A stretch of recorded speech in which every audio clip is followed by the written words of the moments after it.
Halo rekan-rekan, globalisasi telah membuka pintu bagi konektivitas tanpa batas antara negara, budaya, dan ekonomi. Namun di balik kemajuan ini muncul fenomena serius yang menguji nilai etika kita, korupsi lintas batas, dan kerusakan lingkungan sistemik. Hari ini kita akan membahas dua tantangan global ini dan solusi realistis yang bisa kita ambil.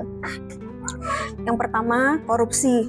Kini bukan lagi jadi isu lokal. Di era globalisasi, suap dan cucian uang bisa dilakukan melalui perusahaan cangkang di yurisdiksi terpencil, transfer antar negara, atau proyek infrastruktur besar yang melibatkan banyak pihak. Lihatlah kasus One Malaysia Development Berhad di Malaysia atau Petrobras di Brazil yang melibatkan miliaran dolar dan pejabat tinggi.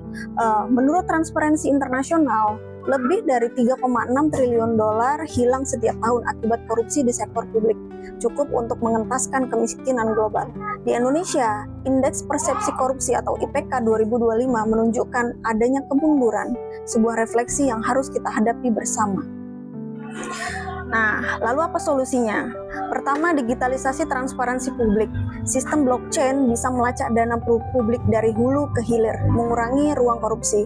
Kedua, pelindungan whistleblower. Di negara maju, pelopor korupsi bisa mendapat imbalan dan pelindungan hukum. Di Indonesia, ini masih terbatas.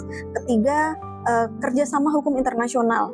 Kasus korupsi lintas batas harus ditangani bersama. KPK harus bisa berkolaborasi erat dengan Interpol, FBI, atau UNODC. Tanpa ini, koruptor akan terus bersembunyi di celah sistem. Kini beralih ke isu lingkungan. Globalisasi seringkali berarti eksploitasi lingkungan atau korporasi besar.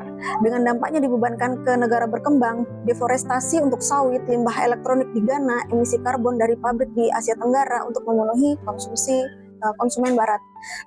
Ini yang disebut ecological dumping, yaitu membuang beban lingkungan ke tempat yang regulasinya rendah. Etika bisnis global harus menjawab ini. Siapa yang bertanggung jawab? Produsen kah, konsumen, atau regulator? Solusinya, pertama, regulasi ESG yang meningkat. Di Eropa, perusahaan wajib melaporkan dampak lingkungan mereka melalui aturan seperti CSRD, dan ini harus diadopsi secara global. Kedua, audit lingkungan independen setiap rantai pasok.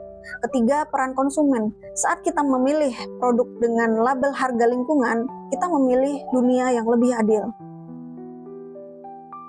Jadi kesimpulannya, globalisasi bukan murah, tapi kita perlu tata kelola global yang etis, transparan, dan berkelanjutan. Pemberantasan korupsi dan pelindungan lingkungan bukan sekedar tugas pemerintah, tapi tanggung jawab bersama, korporasi, masyarakat sipil, dan generasi muda. Mari kita jadikan globalisasi sebagai kekuatan untuk kebaikan, bukan alat eksploitasi. Terima kasih.